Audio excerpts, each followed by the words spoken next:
Greetings, Air Cayman here. Man, I'm setting up a new paddock for the sheep today, and I just thought I would show you guys, just kind of what they're capable of. There's a lot of junk over here. So if you just look, it's ragweed, there's Johnson grass, there's giant ragweed, goldenrod, I see pokeberry, there's blackberry in here, perilla mint. The sheep aren't going to eat the perilla mint. There's just a whole multitude of stuff, and it looks thick and it looks woolly. There's a lot of those beggar lice, the beggar ticks. Look at that. I used to worry about running this poly braid through all this vegetation. Like I had to stomp a trail through here just to get it through. This stuff, look at all the beggar lice in there, but it gets all up against the wires.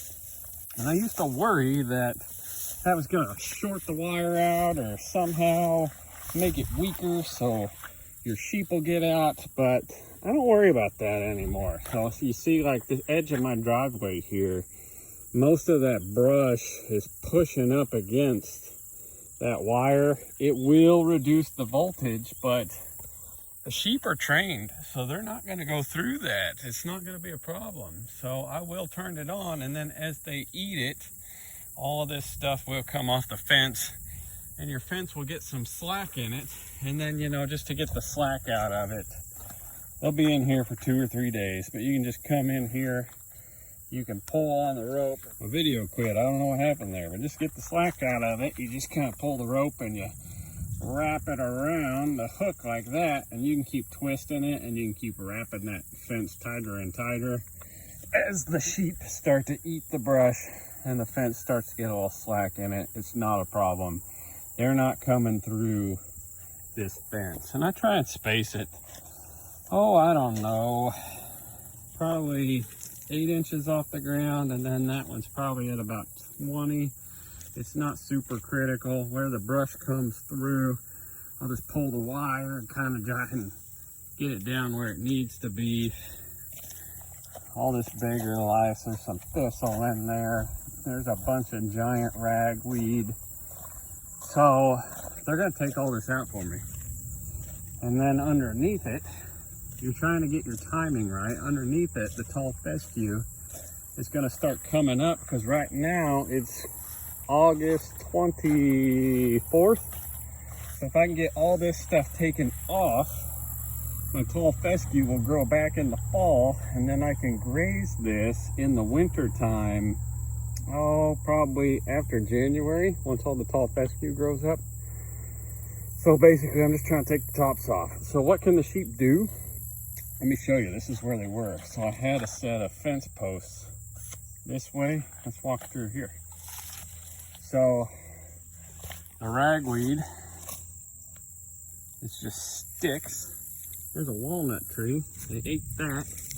They did not touch the perilla mint.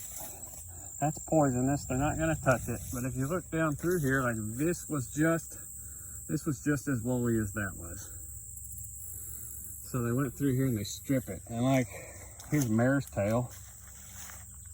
Look, folks, my sheep. There's a giant mare's tail. That one's huge.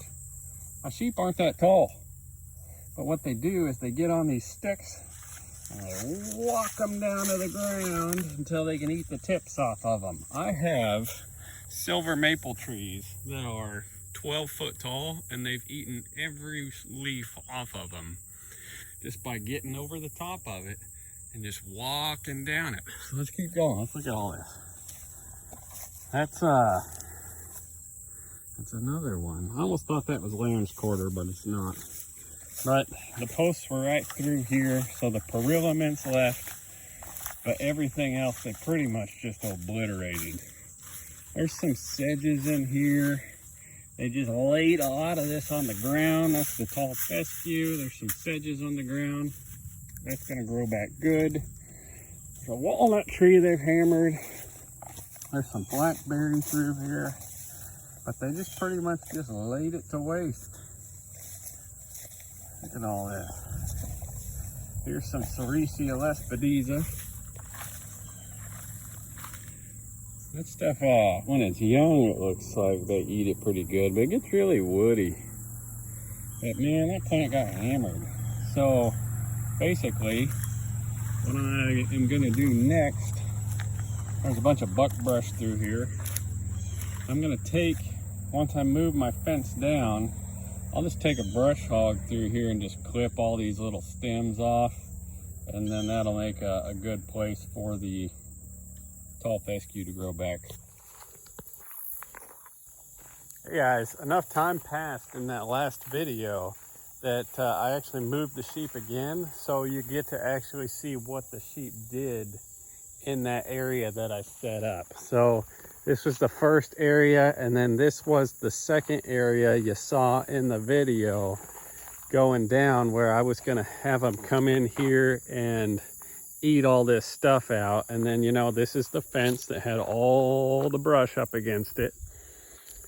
See how clear that is? There's that thistle that I'd pointed out. That's still there. They didn't really hammer that too hard, but all the giant ragweed that was in here, look at all this. Everything's been eaten. This is just regular ragweed.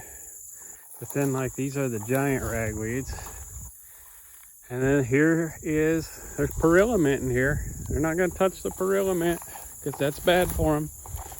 See, in here was the perilla mint, but they laid to waste all of the vegetation that was here. And the fence went down through, right about through here. And then I set them up another paddock over there. So in here, there was tons of that beggar's lice. But look at this. They just ate it all. It's just all eaten. This was all thick, brushy, nasty stuff that I could not get through, even if I wanted to. I had to come in here and I had to stomp trails through it, and they just ate it all. Except for the perilla mint. They don't eat perilla mint. It's bad for them. So that you will have to mechanically remove yourself. That stuff, it seems to die pretty easily if you cut it. It doesn't really grow back. It's not a very persistent weed. Some people spray it. I don't want to do that. I'm just going to come in here. I'm just going to clip it. I'll mechanically cut it. And then you can, you know, there's a lot of shade right here. That's where that stuff thrives. So you can actually cut trees and make more sunshine and get that stuff to kind of disappear. Let's go down here. I'll let you look at the sheep. They're all in the middle of this ragweed right now, just chewing it up. This is just regular ragweed. They're in the thick of it. They really like the little pollen flowers. So this is the new section I got them in. There they are, just going to town. These things are hungry. They love working. He'll break all that stuff to the ground. He's trying to break that thing down, rub his horns on it. They're just a fantastic helper. Oh, I better run away. I don't like rams. Oh, dang. Anyways, guys, I better get out of here before this ram takes me out. But if you like this kind of thing, hit that thumbs up button. He's chewing on my elbow. He's chewing on my elbow. I try not to be friends with rams. You never trust them, especially when the girls are in heat, and you don't pet them, you don't feed them, you don't be nice to them, you just kind of leave them alone. You try and scare them every once in a while, and usually they'll leave you alone. But don't turn your back on a ram. But hit that thumbs up button. If you like sheep and you like the work they're doing, tell somebody else. Thanks.